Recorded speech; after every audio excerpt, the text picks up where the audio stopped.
First of all, I would like to thank the political group, this group, the ECR, and I'd like to thank Mr. Martin Callanan as well, and the General Secretary as well, Mr. Frank Barrett, and I'd like to thank the other members of the group as well, all the MEPs and all the support staff as well. I'd like to thank you for this invitation, this opportunity given to us to tell you something about the austerity policy that has been imposed upon Greece and about the role of the Troika. I think this is a very important moment indeed. Listening earlier on to Mr. Trichet's hearing, which was conducted here, well, one could feel that particular agony and worry, the anxiety of the European Parliament as far as what the Troika is doing and how the various programs, the adjustment programs, are being implemented, the various memoranda, in other words. Many questions, many interesting questions as well. The first question, why, to a large extent, in all of the countries where the memorandum has been implemented, why has it failed? Second question, what sort of problems have been created by the Troika and its operation?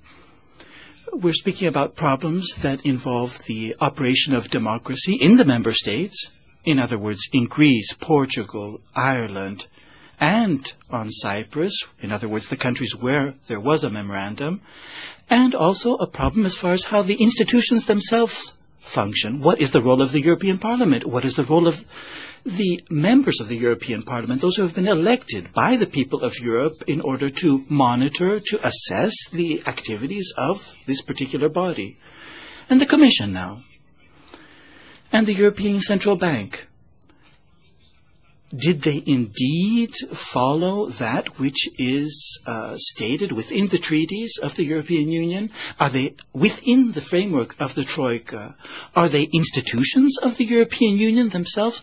Or have they been transformed into some sort of implements which serve the member states of the European Union that are borrowers? Because in Greece, during the first program, during the first memorandum, in other words, during the first loan agreement, the member states loaned to Greece. In other words, it's not only the borrowers, but it's the lenders as well.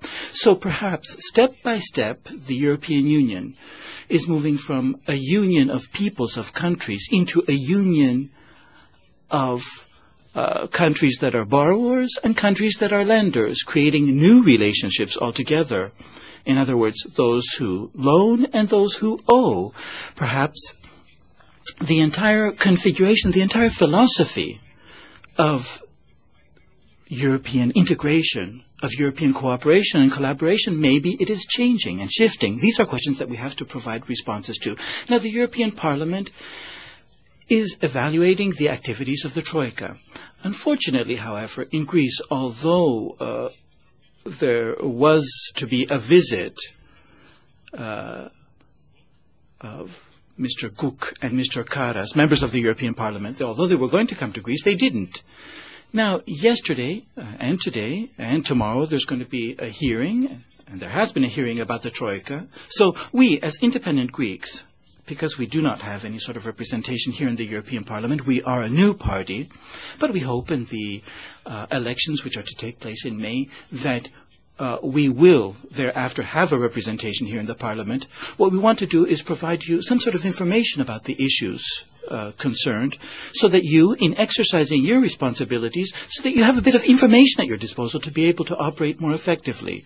Listening to Mr. Trichet and Mr. Olli Rehn yesterday, there is one question which definitely comes to mind. Greece, from the very first day that it entered into this memorandum regime, up until our time today, has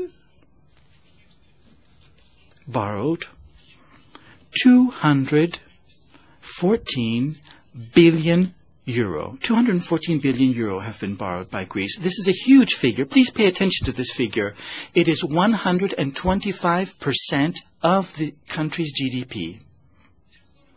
In other words, a country that's taken so much money economically, it should have really taken off by now. What happened with the Marshall Plan? Simply remember that. 60 years since the Marshall Plan was implemented, and since it was created, it facilitated the economic development of numerous countries, take into consideration the European programs of the past. The programs, in other words, of the European Union, the cohesion funds. All these types of investment led to economic development. So, what is the economic result of the loan agreement of these 214 billion euro to Greece? First of all,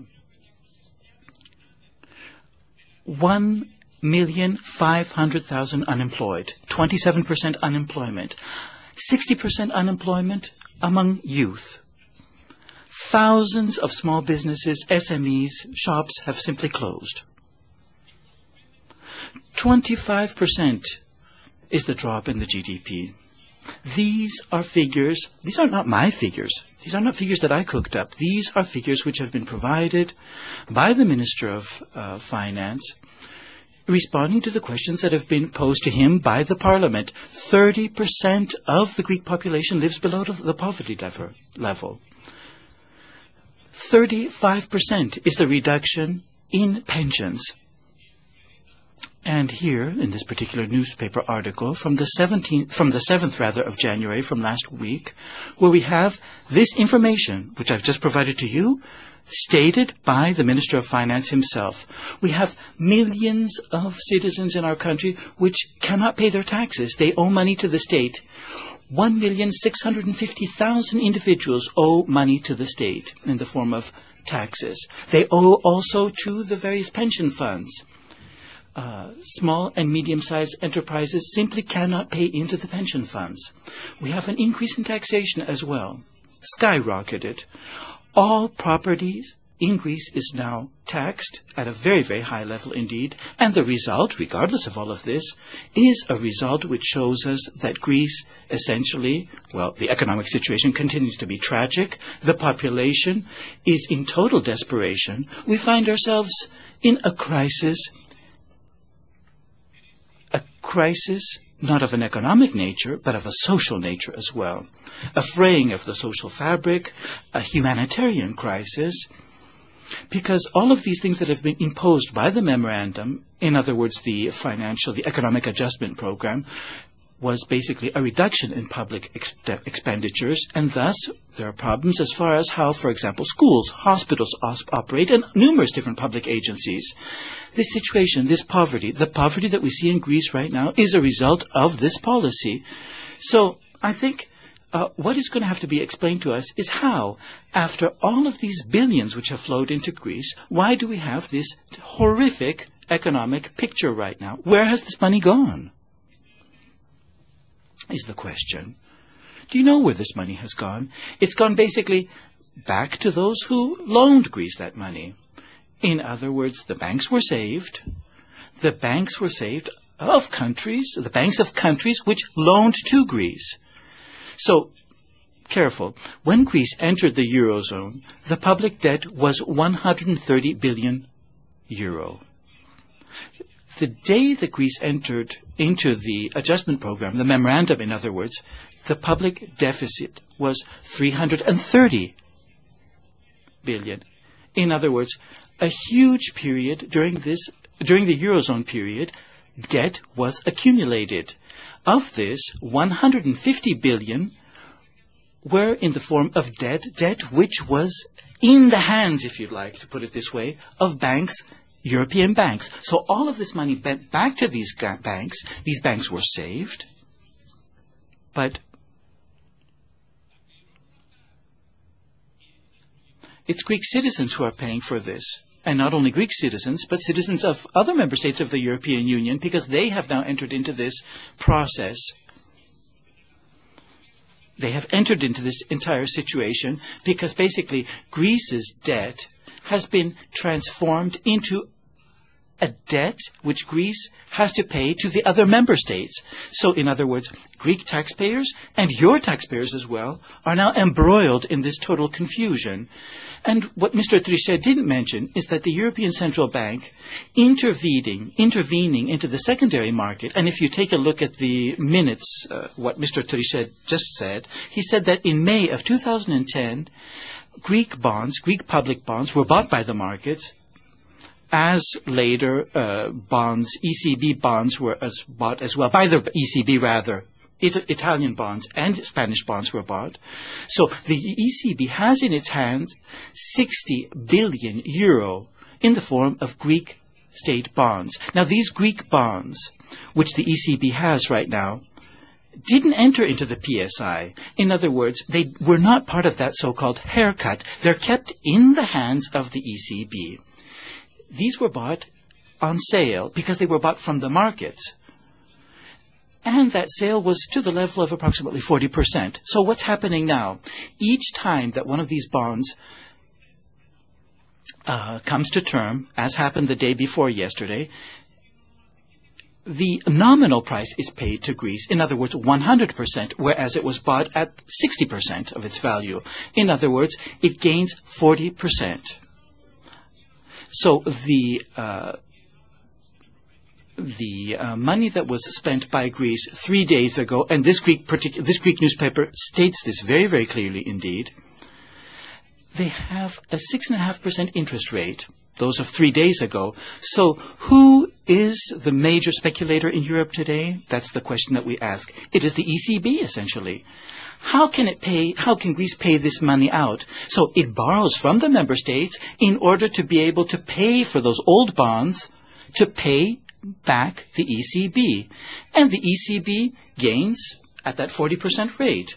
That's not what Mr. Trichet said, but that is the truth. And these are very important things which are linked to the economic situation in which we find ourselves right now. In other words, the adjustment program which is called the Memorandum of Understanding. That is the memorandum. Now, how does the memorandum operate? How does it function? It functions with the Troika as a kind of impetus or mechanism of its own.